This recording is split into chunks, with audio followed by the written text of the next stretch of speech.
కీర్తనల గ్రంథంలో నుంచి ఒక చిన్న మాట చదువుకుందాం. దయచేసి చూడండి, దేవుని వాక్యములో నుండి కీర్తనల గ్రంథం 107వ అధ్యాయము 19వ వచనం నుండి 21వ వచనం వరకు చదువుకుందాం. కీర్తనల గ్రంథం 107వ అధ్యాయము 19వ వచనం నుండి 21వ వచనం వరకు చదువుకుందామా? కష్టకాలమందు వారు యెహోవాకు మొరపెట్టిరి, ఆయన వారి ఆపదలలో నుండి వారిని విడిపించెను. ఆయన తన వాక్కును పంపి వారిని బాగు చేసెను. ఆయన వారు పడిన గుంటలలో నుండి వారిని విడిపించెను. ఆయన కృపను బట్టి నరులకు ఆయన చేయు ఆశ్చర్య కార్యములను బట్టి వారు యెహోవాకు కృతజ్ఞతాస్తుతులు చెల్లించుదురుగాక. వారు కృతజ్ఞతార్పణలు చెల్లించుదురుగాక. ఉత్సాహ ధ్వనితో ఆయన కార్యములను ప్రకటించుదురుగాక. దేవుడి లేఖన భాగమును మన కొరకై ఆశీర్వదించునుగాక. ఈ యొక్క 107వ కీర్తన ఇదివరకు మనం ధ్యానం చేశాం. ఈ యొక్క 107వ కీర్తన ప్రియులారా, మరి దావీదు రాసిన కీర్తనే. అయితే ప్రియులారా, ఈ కీర్తనలు వ్రాయటంలో ఉద్దేశం ఏంటి అంటే, ప్రియులారా, మరి ఇశ్రాయేలీలు తమ యొక్క యాత్రలో పాడుకున్న పాటలను కీర్తనలుగా కొన్నిటిని వ్రాసాడు దావీదు. వారు ఇంతకుముందే చెప్పాను, ఐగుప్తు నుండి ప్రయాణమై వెళుతూ మార్గములో మార్గాయాసము లేకుండానట్లు వారు దేవుని యొక్క కార్యములను జ్ఞాపకం చేసుకుంటూ వారు పాటలో పాడారు కదా అండి. కాబట్టి ఇక్కడున్న వచనాలు చూడండి. మొదటి మాట, కష్టకాలమందు వారు యెహోవాకు మొరపెట్టిరి, ఆయన వారి ఆపదలలో నుండి వారిని విడిపించెను. ఆయన తన వాక్కు పంపి వారిని బాగు చేసెను. ఆయన వారు పడిన గుంటలలో నుండి వారిని విడిపించెను. ప్రియులరా, ఈ 2 వచనాల్లో మొదటి వచనం ప్రియులారా ఇశ్రాయేలులో ఉన్నటువంటి ఇబ్బందిని, వారు పడినటువంటి బాధలను మనకు తెలియజేస్తుంది. రెండో వచనం దేవుడు వారికి చేసిన మేలును జ్ఞాపకం చేస్తుంది. మొట్టమొదటిగా చరిత్రను జ్ఞాపకం చేసుకుందాం. చరిత్రను, ఇశ్రాయేలీయులు వారికి కలిగిన కష్టమేంటి, వారికి కలిగిన కష్టమేంటి అంటే చూడండి, దైవవాక్యంలో నుండి చదువుదాం. సంఖ్యాకాండం 21వ అధ్యాయము. సంఖ్యాకాండం అండి 21వ అధ్యాయము. 21వ అధ్యాయంలో మొదటి వచనం నుండి చదువుదాం. కాదండి, 4వ వచనం నుండి చదువుకుందాం. వారు ఎదోము దేశమును చుట్టి పోవలెనని హోరు కొండ నుండి ఎర్ర సముద్ర మార్గముగా సాగినప్పుడు మార్గాయాసము చేత జనుల ప్రాణము సొమ్మసిల్లెను. కాగా ప్రజలు దేవునికిని మోషేకును విరోధముగా మాట్లాడి ఈ అరణ్యములో చచ్చుటకు ఐగుప్తులో నుండి మీరు మమ్మల్ని ఎందుకు రప్పించితిరి? ఆహారము లేదు, నీళ్లు లేవు, చవి చారము లేని ఈ అన్నము మాకు అసహ్యమైనది అనిరి. అందుకు యెహోవా ప్రజలలోనికి తాపకరమైన సర్పములను పంపెను. అవి ప్రజలను కరువగా ఇశ్రాయేలీలలో అనేకులు చనిపోయిరి. గమనిస్తున్నారా? ఇక్కడ జరిగిన సంఘటన ఏంటంటే, వారు ఎదోమును చుట్టి వెళతానికి పోయారు. ఎదోము అంటే ఎర్రని, ఎదోము అంటే ఏశావు అని అర్థం. యాకోబు అన్న పేరు ఏశావు. ఏశావునే ఇంకో పేరుతో ఏం పిలుస్తారండి? ఎదోము అని పిలుస్తారు. ఎర్రని. ఏశావు అంటే ఎర్రనివాడు, రోమములు గలవాడు అని అర్థం. ఏశావు ఎటువంటి వాడంటే బహు తిండిబోతు. ఏశావు వేటగాడు. ఏశావు మాంసాహారి. ఏశావు చాలా క్రూరుడు. తన తండ్రి మీద కోప్పడ్డాడు, తల్లి మీద అసహ్యించుకున్నాడు, తన తల్లిని అవమానపరిచాడు, తన తమ్ముడిని చంపాలని చూశాడు. అటువంటి వ్యక్తి కట్టినటువంటి ప్రాంతం ఏంటది? ఎదోము దేశం. ఆ ఎదోము దేశము చుట్టి వెళ్ళాలని ఎర్ర సముద్ర మార్గమున సాగినప్పుడట వారు మార్గాయాసము చేత, మార్గాయాసం అంటే ప్రయాణ బడలిక. అర్థమైందండి? మనం ప్రయాణంలో వెళ్తున్నప్పుడు మార్గంలో ఆయాసపడతాం. అంటే నడిచి నడిచి పని చేసి తిరిగి అలసిపోతాం. అలా వాళ్ళు సొమ్మసిల్లారంట. అలా సొమ్మసిల్లినప్పుడు ప్రియులారా వారికి ఏం చేసిందట? ఆకలేసిందట. అయితే ఆకలేసినప్పటికీ ఒక మాట మనం గమనించాలి. వారికి తినటానికి లేదా అంటే ఉంది. ఏముంది చెప్పండి? మన్నా ఉంది. మన్నా అంటే పరలోకము నుండి దిగి వచ్చిన ఆహారం, అనగా దేవదూతల ఆహారము అని ఉంది. అయితే వారు ఏమంటున్నారు? ఈ చవి చారము లేని అన్నము మాకు అసహ్యమైనది. ఏమంట? చవి సారము లేని అన్నము మాకు అసహ్యమైంది. అది ఎట్లుందంట? గోధుమ గింజలు, కొత్తిమీర గింజల్లాగా ఉంటుందట. తెల్లగా మంచు వలె ఉంటుందట. అవి తిని బలం తెచ్చుకోమని దేవుడు అంటే వారికి ఏమనిపించింది చెప్పండి? ఏమనిపించిందంటే చవి చారము లేని అన్నము మాకు అసహ్యం వేస్తుంది అన్నారు. అలాగైతే మరి ఏంటయ్యా వాళ్ళ సమస్య అంటే ఇక్కడ వాక్యంలో రాయబడి ఉంది. ఏముందండి? మాకిక్కడ ఆహారము లేదు, నీళ్లు లేవు. ఏం లేదంట? ఆహారము లేదు, నీళ్లు లేవు. ఏం ఆహారం కావాలి వాళ్ళకి? మంచి కూరగాయలు కావాలి, ఇంకా మాంసం కావాలి కదండి. వారు కోరారు. అయితే ఏం జరిగింది చెప్పండి? వారు ఊరుకోకుండా దేవుణ్ణి, ఆ మాట స్పష్టంగా ఇక్కడ రాశారు చూడండి. ప్రజలు దేవునికిని మోషేకును విరోధముగా మాట్లాడి ఈ అరణ్యములో చచ్చుటకు ఐగుప్తులో నుండి మీరు మోషే ఒక్కనే అనలేదు, దేవుని కూడా అన్నారు కదండి. మోషే మానవుడు, దైవ సేవకుడు, కానీ దేవుడు మహామహిమ గలవాడు. ఇద్దరిని అన్నారు వాళ్ళు. ఏమని? సావడానికి మమ్మల్ని ఇక్కడ తీసుకొచ్చారా? ఎందుకు తీసుకొచ్చారు?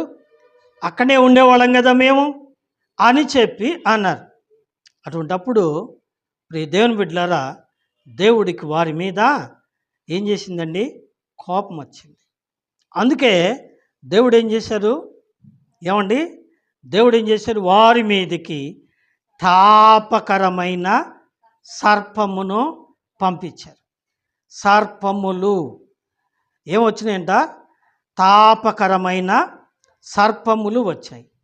అవి ప్రజలను కరువగా, ఏంటండి? అవి ప్రజలను కరువగా. మరో చోట మనం ఇంకో మాట కూడా చదువుకుందాం.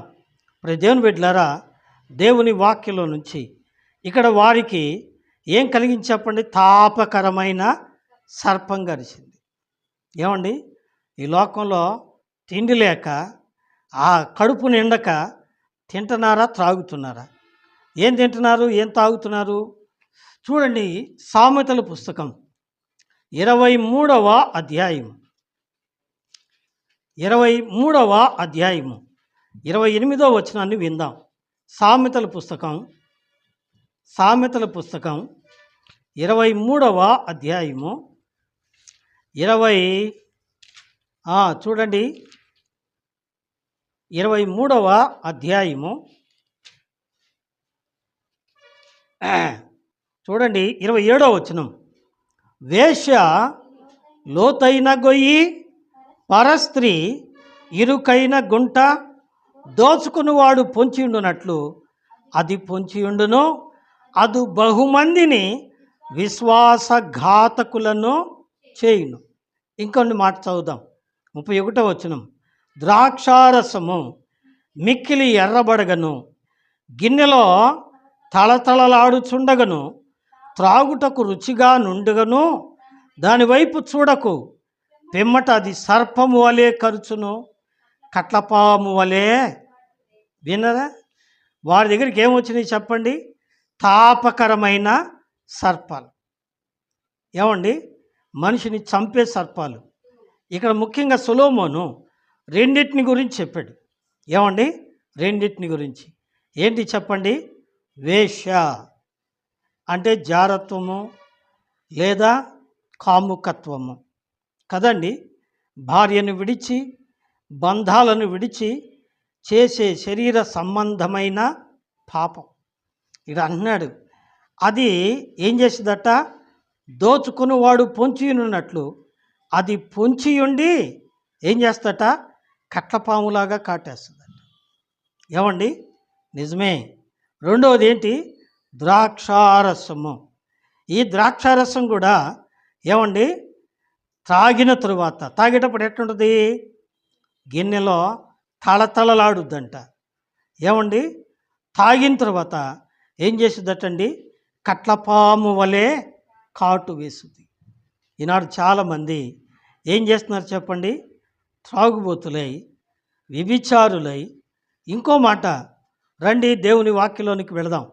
లూకా రాసిన సువార్త 10వ అధ్యాయము 33వ వచనం.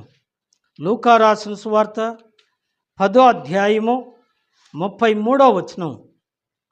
10లో 33వ వచనం చదువుదాం.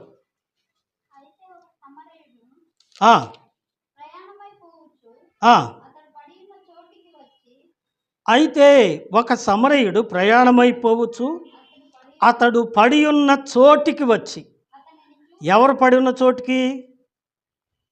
ఏమండి? ఇక్కడ రాయబడి ఉంది. ఏమండి? 30వ వచనంలో ఒక మనుషుడు ఉన్నట్ట. అతను ఎక్కడి నుంచి వచ్చాడు? యెరూషలేము నుండి వచ్చాడు. ఎక్కడికి వచ్చాడు? యెరికో పట్టణానికి వచ్చాడు. ఎందుకు వచ్చాడు?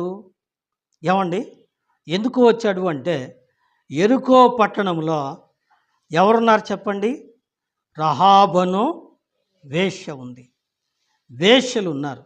యెరికో పట్టణంలో దొంగలు ఉన్నారు. ఏమండి? ఇక్కడే రాయబడి ఉందండి. దొంగలు అతన్ని కొట్టి కొర ప్రాణముతో విడిచిపోయిరి. దొంగల చేతిలో చిక్కాడట.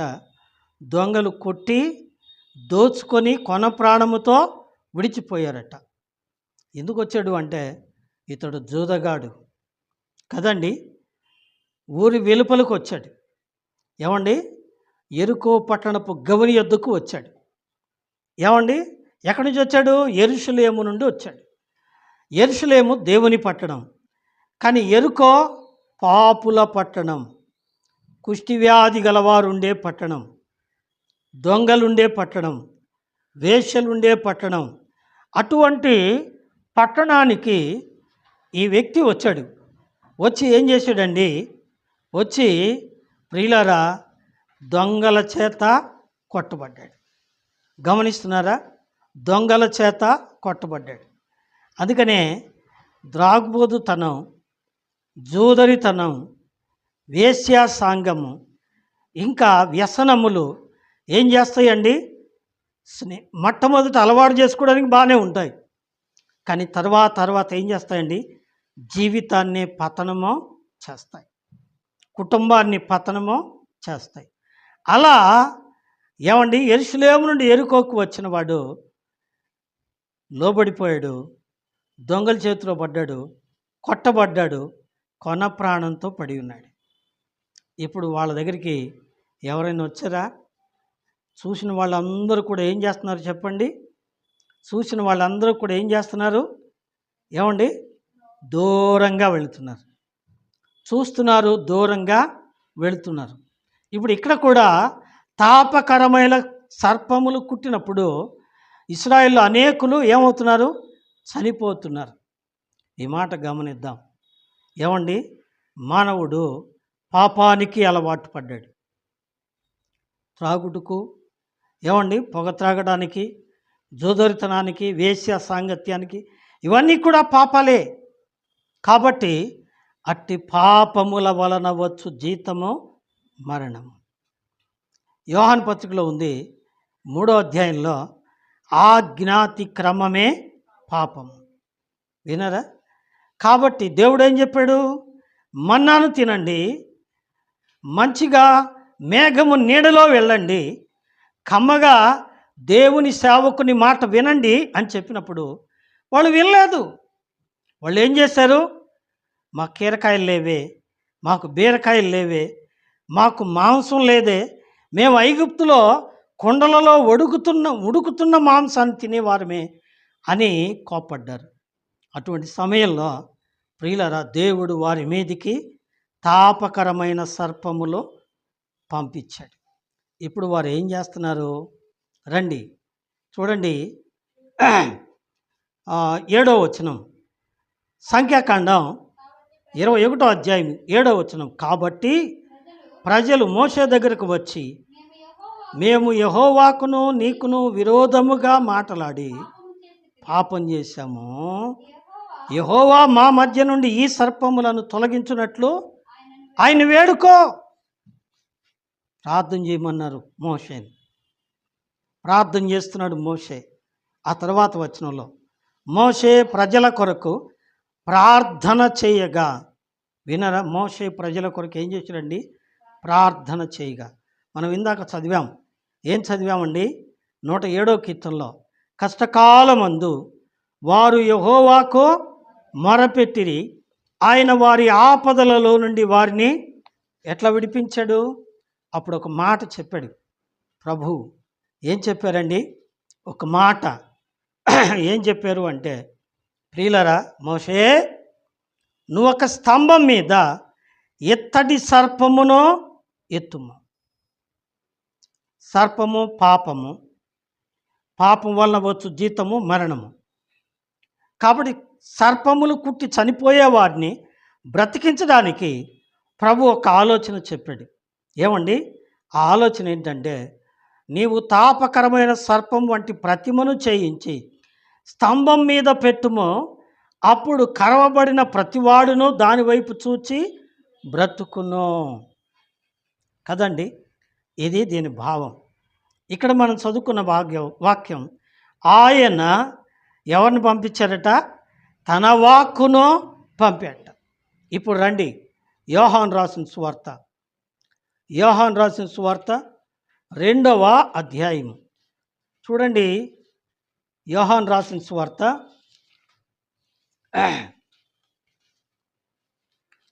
యోహాను రాసిన సువార్త అండి, యోహాను రాసిన సువార్తలో చూడండి, 14వ వచనం, 2వ అధ్యాయము 14వ వచనం. అరణ్యములో మోషే సర్పమును ఎలాగో ఎత్తెనో అలాగే విశ్వసించు ప్రతివాడు నశింపక ఆయన ద్వారా నిత్యజీవం పొందినట్లు మనుష్య కుమారుడు ఎత్తబడవలెను. వినరా? ఆనాడు మోషే ఏమెత్తాడు? ఇత్తడి సర్పమును పైకెత్తబడిను. అప్పుడు ఎవరైతే ఆయన వైపు చూచారో, ఈ స్తంభం సిలువ. ఏం చెప్పండి? ఈ స్తంభము సిలువ. సిలువ మీదకి ఎత్తబడగా ఎత్తబడిన ఆ సిలువ మీద ఏముందండి? ఇత్తడి సర్పం. అలాగే సిలువ మీద ఎత్తబడిన యేసుక్రీస్తు ప్రభు, ఆయన తన వాక్కును పంపెను. ఈ మాటల గురించి కొద్దిగా 2 మాటలు చెప్పి నేను ముగిస్తాను. ప్రియులారా, చూడండి, ఆయన అంటే దేవుడు. ఇంగ్లీష్లో గాడ్ సెండ్ హిజ్ వర్డ్ అని ఉంటుంది. వర్డ్ అంటే వాక్యము. వాక్యము అంటే యోహాను సువార్త 1వ అధ్యాయము 1వ వచనము. ఆదియందు వాక్యముండెను, వాక్యము దేవుని యొద్ద ఉండెను, వాక్యము దేవుడై ఉండెను. వినరా? ఆదియందు ఏముందంట? వాక్యం ఉంది. వాక్యము దేవుని యొద్ద ఉంది. ఆ వాక్యమే దేవుడై ఉన్నట్ట. ఇప్పుడు మరలా చూడండి, అదే అధ్యాయం 12వ వచనం, అదే అధ్యాయము 14వ వచనం, 14వ వచనం. ఆ వాక్యము శరీరధారి అయి కృపా సత్య సంపూర్ణుడుగా మన మధ్య ఎవరండి? ఆయన ప్రభు అయిన యేసుక్రీస్తు. ఆయనే మనుష్య కుమారుడు, ఆయనే దేవుని కుమారుడు, ఆయనే వాక్యమైన దేవుడు.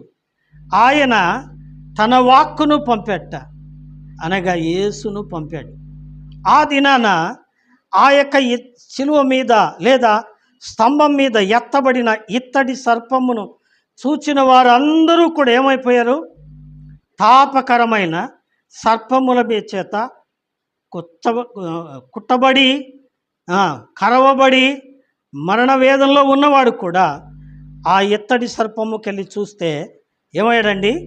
బ్రతికాడు, బాగుపడ్డాడు కదండి.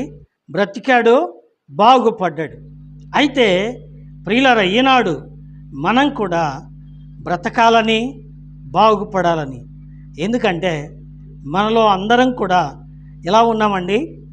పాపంలోనే పుట్టాం, పాపంలోనే ఏమండి దావీదు అన్నాడు 51వ కీర్తనలో, నేను పాపంలో పుట్టాను, పాపములోనే నా తల్లి నన్ను గర్భము ధరించింది అన్నాడు.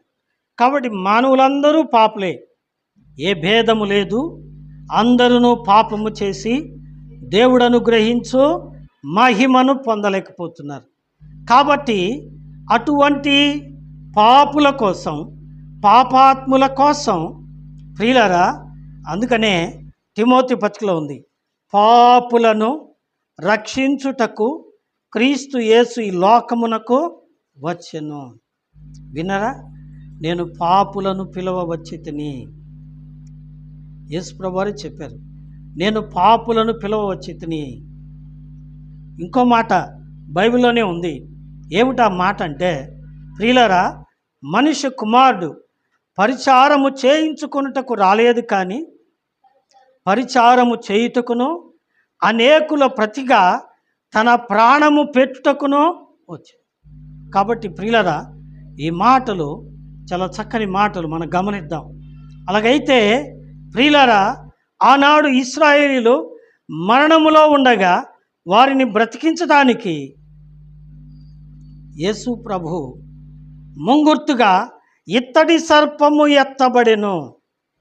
అలాగే మనమందరము కూడా పాపంలో నుంచి నశించుట దేవునికి ఇష్టం లేదు గనక మనందరి కోసం ఆయనను ఈ లోకానికి పంపించాట. ఆయనని ఈ లోకానికి పంపించి ఏం చేశాడండి? వాక్యంలో ఉంది. ఏం చేశాడండి? చూడండి, దేవుని వాక్యంలో రోమీయులకు రాసిన పత్రిక 8వ అధ్యాయము, రోమీయులకు రాసిన పత్రిక 8వ అధ్యాయము, 8వ అధ్యాయము చూడండి, అక్కడ చెబుతూ ఉన్నాడు. మొట్టమొదటిగా 2వ కొరింథీ పత్రిక చూడండి, 2వ కొరింథీ పత్రిక 5వ అధ్యాయము చివరి వచనం చదవండి. 2వ కొరింథీ పత్రిక 5వ అధ్యాయము. ఎందుకనగా మనం ఆయన యందు దేవుని నీతి అగునట్లు పాపమెరుగని ఆయనను మన కోసం ఏం చేశాడట? పాపముగా, అందుకే అన్నాడు తాపకరమైన సర్ప రూపముగా ఇత్తడి సర్పమును చేయమన్నాడు. ఇప్పుడు రండి, రోమపత్రిక 8వ అధ్యాయము 32వ వచనం. తన సొంత కుమారుని మనకు అనుగ్రహించుటకు వెనుక తీయక మనందరి కొరకు ఆయనను అప్పగించెను. ఏం చేశాడట? ఆయన్ని పాపిగా చేశాడు, ఆయన్ని పాపమునకు బలి చేశాడు. అంతేనా అండి? ఆయన మనందరి కోసం ఏమండి తన కుమారుని అప్పగించి ఏం చేశాడట? అతనిని నలుగగొట్టుటకు యెహోవాకు ఇష్టమాయెను. యెషయా గ్రంథంలో ఉంది, 53వ అధ్యాయం 10వ వచనం. అతన్ని నలగొట్టడానికి ఆయనకు ఏమైందంట? ఇష్టమైంది. నలగొట్టాడు, కొడాలతో కొట్టించాడు, తలలో ముళ్ళ కిరీటం పెట్టించాడు, చేతుల్లో చీలలు పెట్టించాడు, దేహమంతా రక్తధారలుగా హింసించాడు. ఆ ప్రభు కార్చిన రక్తములో పాపమంతటినీ కడిగి ఏం చేశారండి? రోమపత్రిక 8వ అధ్యాయం 1వ వచనం. కాబట్టి ఇప్పుడు క్రీస్తు యేసునందున్న వారికి ఏ శిక్షా విధి లేదు.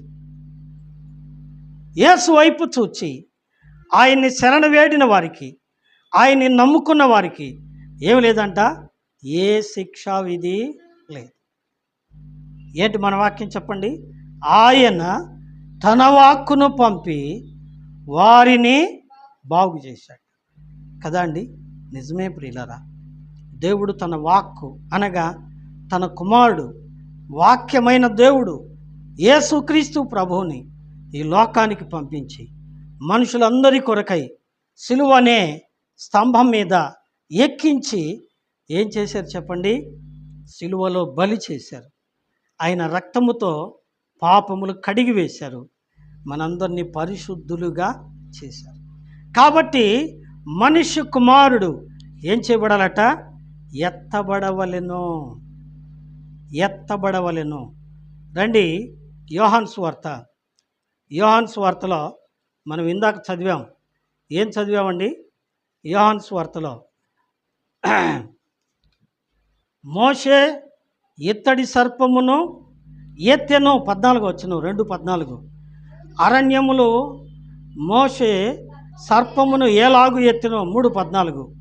అలాగే విశ్వసించు ప్రతివాడు నశింపక ఆయన ద్వారా నిత్య జీవం పొందినట్లు మనుష్య కుమారుడు ఎత్తబడెను. వినరా? మనం అందరం కూడా ఆయన యందు నమ్మి విశ్వసించి ఏం పొందాలట? నిత్య జీవమును పొందాలి.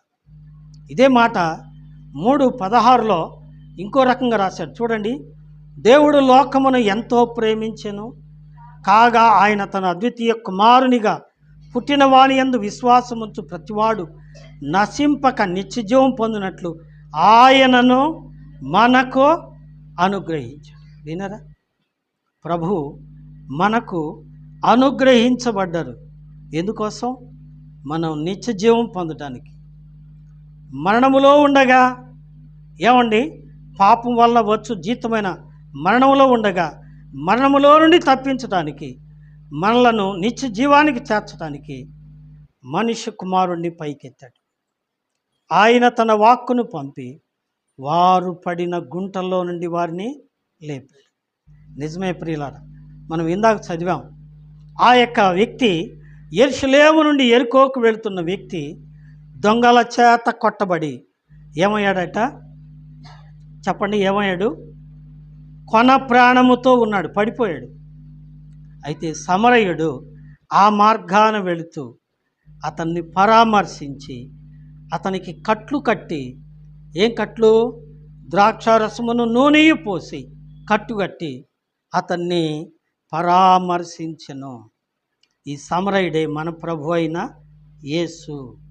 అంతేకాదండి, లూకాసు వార్త 15వ అధ్యాయంలో దేవుని మందిరములో ఏమండి 18 సంవత్సరాల నుంచి ఎట్లట నడుము వంగిపోయిన బలహీనపరచు దయ్యము పట్టిన స్త్రీ ఉందట. యేసయ్య అక్కడికి వెళ్ళి అమ్మా అని పిలిచి నీ బలహీనత నుండి నీవు విడిపించబడ్డావు అని చెప్పేట కదండి. నిజమే, ఆమె ఎన్నాళ్ళ నుంచో ఎదురు చూస్తుంది. దేవుడు యేసు అక్కడికి వచ్చి ఆమెను స్వస్థపరిచాడు. ఇంకో మాట యోహాను సువార్త 5వ అధ్యాయము 5వ వచనంలో మనం చదివితే ఇలా ఉంది. 5వ అధ్యాయము 5వ వచనంలో అక్కడ 38 ఏండ్ల నుండి వ్యాధి గల మనుషుడు ఒకడు ఉండెను. చాలండి. అక్కడ ఒక మనుషుడు ఉన్నాడు. 38 సంవత్సరాల నుంచి బాధ, రోగం, ఇబ్బంది, నడవలేడు. ఏమండి, 38 ఏళ్ళ నుంచి ఉన్నట్ట. మరి అంతకుముందు ఎంతకాలం నుంచి అతనికి రోగం వచ్చిందో. అయితే అతడు ఆ కోనేటిలోకి దిగలేకపోతున్నాడు.